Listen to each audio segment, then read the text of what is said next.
Hello everyone, welcome back to channel. So ఈరోజు ఈ వీడియోలో మాడ్యూల్ 5లో కంటెంట్ రైటింగ్ గురించి ఎక్స్ప్లెయిన్ చేస్తాను. సో ప్రీవియస్ వీడియోస్లో ఈ 4 మాడ్యూల్స్ కంప్లీట్ చేసాం. అయితే మన కాంటెక్స్లో నెక్స్ట్ మాడ్యూల్ కంటెంట్ రైటింగ్. ఒక బ్లాగ్ పోస్ట్ రాయాలన్నా కంటెంట్ కావాలి. టీవీలో మనం చూసే అడ్వర్టైజ్మెంట్స్ కూడా ముందు కంటెంట్ ప్రిపేర్ చేసుకొని షూట్ చేస్తారు. ఒక వీడియో ప్రిపేర్ చేయాలన్నా ముందు కంటెంట్ ప్రిపేర్ చేసుకోవాలి. ఒక ప్రోడక్ట్కి టైటిల్, డిస్క్రిప్షన్ ఇలాంటివి రాయాలన్నా కంటెంట్ కావాలి. యాక్చువల్లీ దీన్నే కాపీరైటింగ్ అంటారు. దీని గురించి మనం డెప్త్గా ఫేస్బుక్ యాడ్స్లో చూస్తాం. సో ఎక్కడైనా కంటెంట్ అనేది చాలా ఇంపార్టెంట్. అందుకే కంటెంట్ ఈజ్ ది కింగ్ అంటారు.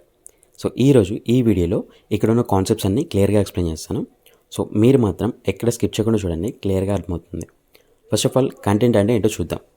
ఏదైనా టాపిక్ గురించి ఎక్స్ప్రెస్ చేయడానికి ముందు ప్రిపేర్ చేసే దాన్నే కంటెంట్ అంటారు. ఓకే, అయితే కంటెంట్ రైటింగ్ అంటే ఏంటి?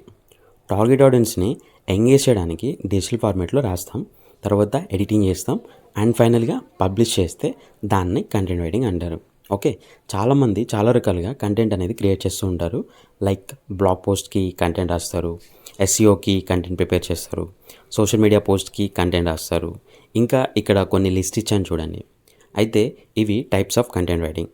బట్ వీటికి ఎఫెక్టివ్గా కంటెంట్ రాయాలంటే కొన్ని ఫ్రేమ్వర్క్స్ అండ్ స్ట్రాటజీస్ తెలుసుకోవాలి. వీటిని బేస్ చేసుకొని క్లియర్ కట్ కంటెంట్ అయితే ప్రిపేర్ చేయొచ్చు. ఓకే, బట్ ఇప్పుడు చాలామంది ఓన్గా స్ట్రాటజీస్ అండ్ ఫ్రేమ్వర్క్స్ బిల్డ్ చేస్తున్నారు, because understanding easily by them. Okay, మీరు కూడా సబ్జెక్ట్ క్లియర్ కట్గా నేర్చుకుంటే మీరే ఫ్రేమ్వర్క్స్ అండ్ స్ట్రాటజీస్ బిల్డ్ చేసుకోవచ్చు. Okay fine. సో ఇప్పుడు నేను ఫాలో అయ్యే 7 step content building strategy explain చేస్తాను. ఇందులో first one, determine the purpose of content. So నువ్వు ఎందుకు కంటెంట్ క్రియేట్ చేస్తున్నావు అనే దానికి ఆన్సరు నీకు నువ్వు తెలుసుకోవాలి. Okay, next understand the audience. Content create చేయడంలో వన్ ఆఫ్ కీ ఆస్పెక్ట్ అనమాట ఇది. అసలు మన టార్గెటెడ్ ఆడియన్స్ ఎవరు, వాళ్ళు దేనికోసం చూస్తున్నారు అనేది మనం ఫైండ్ అవుట్ చేసి మనం అర్థం చేసుకున్న దాన్ని బట్టి అండ్ వాళ్ళకి ఎలా చెప్తే అర్థమవుతుందో అని అబ్జర్వ్ చేయాలి. ఇలాంటివి ఎలా తెలుస్తాయంటే కొన్ని మెథడ్స్ చెప్తాను. సర్వేస్ కండక్ట్ చేయడం, నెక్స్ట్ గ్రూప్స్ని ఫోకస్ చేయడం, సైట్స్ని అనాలిసిస్ చేయడం, అలాగే రీసెర్చ్ చేయడం. ఇలాంటి వాటి ద్వారా మన ఆడియన్స్ ఎవరు అండ్ వాళ్ళ ప్రాబ్లమ్స్ని ఐడెంటిఫై చేయొచ్చు. Next content audit and analysis. Once మన టార్గెట్ ఆడియన్స్ ఎవరో తెలుసుకున్న తర్వాత ప్రీవియస్గా మనం క్రియేట్ చేసిన కంటెంట్ని అనలైజ్ చేయాలి. సో అప్పుడు మన కంటెంట్లో ఉన్న గ్యాప్స్ అండ్ ఆపర్చునిటీస్ ఐడెంటిఫై చేయొచ్చు. Next choosing right content management system.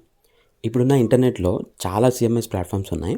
So వాటిలో మనం మన రిక్వైర్మెంట్ తగ్గట్టు ఉన్న వాటిని చూస్ చేసుకోవాలి అండ్ మనకి బాగా అర్థమయ్యేలా అండ్ ఈజీగా యాక్సెస్ ఉండే టూల్స్ని చూస్ చేసుకోవాలి.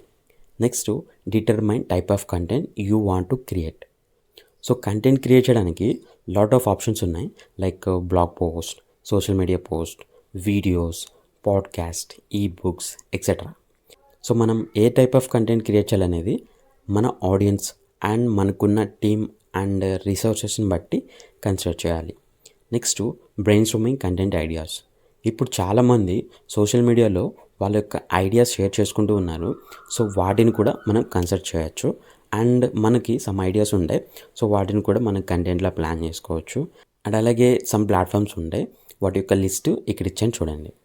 ఫైనల్గా 7th స్టెప్ ఏంటి అని అంటే publish and managing our content. After content create చేయడం కంప్లీట్ అయ్యాక we have to schedule that content. So content schedule చేయడానికి lot of content calendar tools ఉంటాయి, వాటిని యూజ్ చేసుకొని కంటెంట్ క్యాలెండర్ అయితే డెవలప్ చేయొచ్చు. వన్స్ మనం కంటెంట్ పోస్ట్ చేశాక మనకు వచ్చే మెట్రిసెస్ని బేస్ చేసుకొని ఇంకా టార్గెట్ ఆడియన్స్కి రీచ్ అవ్వడానికి ఆప్టిమైజ్ చేస్తూ ఉండాలి. నెక్స్ట్ సెర్చ్ ఇంజిన్స్కి కంటెంట్ అనేది ఎలా ఆప్టిమైజ్ చేయాలి. బేసిక్గా సెర్చ్ ఇంజిన్స్ కొన్ని ఆల్గోరిథమ్స్ బేస్ చేసుకొని వర్క్ అవుతాయి. సో ఆ ఆల్గోరిథమ్స్ రిలేటెడ్ మనం మన కంటెంట్ని ఆప్టిమైజ్ చేయాలి.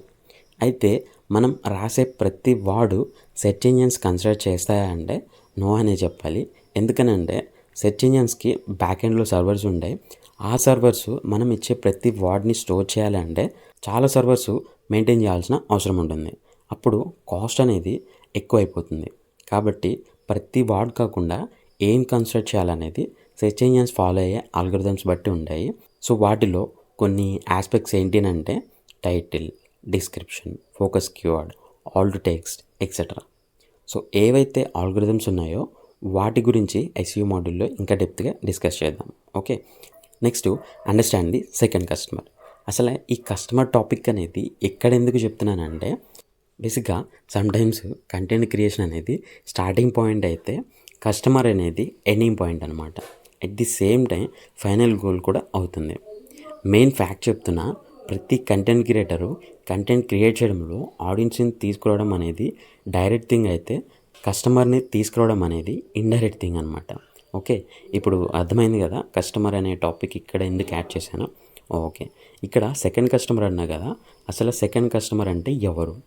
ఫర్ ఎగ్జాంపుల్, ఒక సూపర్ మార్కెట్ ఉంది, అందులో ఒక కంపెనీ రిలేటెడ్ ప్రోడక్ట్స్ ఉన్నాయి. అయితే ఒక పర్సన్ వెళ్ళారు, ఆ ప్రోడక్ట్ బై చేశారు.